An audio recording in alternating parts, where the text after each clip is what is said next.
شب معراج ہو یا شب برات ہو یا شب قدر ہو، ان راتوں کے اندر خصوصی طور پہ اور اس کے علاوہ بھی اگر ہو سکے تو صلاۃ و تسبیح کا ضرور اہتمام فرمائیں۔ حضرت عبداللہ بن عباس رضی اللہ تعالیٰ عنہ روایت فرماتے ہیں کہ آقا کریم علیہ الصلاۃ والسلام نے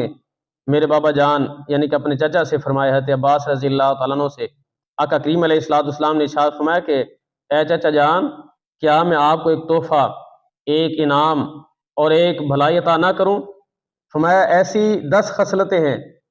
کہ اگر آپ کریں تو اللہ تبارک و تعالیٰ آپ کے سارے گناہ، یعنی کہ جو بندہ صلاۃ و تسبیح پڑھتا ہے اللہ تبارک و تعالیٰ اس کے سارے گناہوں کی بخشش فرما دیتا ہے، چاہے وہ نئے ہوں پرانے ہوں، دانستہ ہوں یا نادانستہ ہوں، ظاہراً ہوں یا پوشیدہ ہوں، اگلے ہوں یا پچھلے ہوں، ہر طرح کے گناہ اللہ تبارک و تعالیٰ صلاۃ و تسبیح کی برکت سے معاف فرما دیتا ہے۔ تو آقا کریم علیہ الصلوۃ والسلام نے ارشاد فرمایا کہ چچا جان، اگر ہو سکے تو صلاۃ و تسبیح کو روزانہ ادا کریں، اگر روزانہ ادا نہ کر سکیں تو ہفتے میں ایک بار ضرور ادا کریں، اگر ہفتے میں بھی ایک بار ادا نہ کر سکیں تو مہینے میں ایک بار ضرور ادا کریں، اور اگر مہینے میں بھی ایک بار ادا نہ کر سکیں تو سال میں ایک مرتبہ ضرور اس نماز کو پڑھیں، اور اگر سال میں بھی نہ پڑھ سکیں تو اپنی زندگی میں ایک مرتبہ اس نماز کو ضرور ادا کریں۔ صلاۃ و تسبیح کے پڑھنے کا طریقہ یہ ہے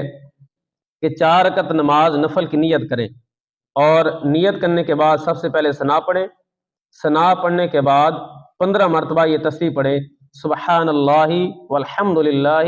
ولا الہ الا اللہ واللہ اکبر۔ پھر اس کے بعد سورہ فاتحہ اور کوئی سی سورت پڑھیں، اس کے بعد پھر 10 مرتبہ پڑھیں، پھر رکوع کے اندر جا کر رکوع کی تسبیح پڑھنے کے بعد 10 مرتبہ پڑھیں، پھر رکوع سے کھڑے ہو کے جس کو قومہ کہتے ہیں اس کے اندر 10 مرتبہ پڑھیں، پھر پہلے سجدے میں سجدہ کی تسبیح پڑھنے کے بعد پھر 10 مرتبہ یہ تسبیح پڑھیں، سجدے سے بیٹھ کے جلسہ کے اندر پھر 10 مرتبہ پڑھیں، پھر دوسرے سجدے کے اندر پھر 10 مرتبہ پڑھیں۔ اس طرح ایک رکعت کے اندر 75 مرتبہ یہ تسبیح پڑھی جاتی ہے، اور 4 رکعتوں کے اندر 300 مرتبہ یہ تسبیح مکمل ہوتی ہے۔ پھر جب دوسری رکعت کے لیے کھڑے ہوں تو پہلے 15 مرتبہ پڑھیں،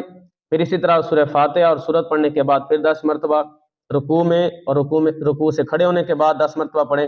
اسی طرح جیسے پہلی رکعت مکمل کی ہوتی ہے دوسری رکعت بھی اسی طرح مکمل کریں۔ دوسری رکعت کے اندر اتحیات کے اندر جب بیٹھیں تو تشہد یعنی اتحیات پڑھنے کے بعد درود پاک بھی پڑھیں اور دعا بھی پڑھیں، پھر جب تیسری رکعت کے لیے کھڑے ہوں تو پھر ثنا سے شروع کریں، پھر ثنا پڑھنے کے بعد پھر 15 مرتبہ یہ تسبیح پڑھیں۔ اسی طرح جیسے پہلے 2 رکعتیں مکمل کی ہوتی ہیں آخری 2 رکعتیں بھی اسی طرح مکمل کی جائیں۔ یہ صلاۃ و تسبیح پڑھنے کا طریقہ ہے، آپ خود بھی اس پر عمل کریں اور دوسرے دوست احباب سے بھی اس کو شیئر کریں۔ اللہ تبارک و تعالیٰ مجھے بھی آپ کو بھی عمل کی توفیق عطا فرمائے۔ اس ویڈیو کو شیئر ضرور کریں، ہو سکتا ہے آپ کے ایک شیئر سے یہ بات کسی کے دل میں اتر جائے۔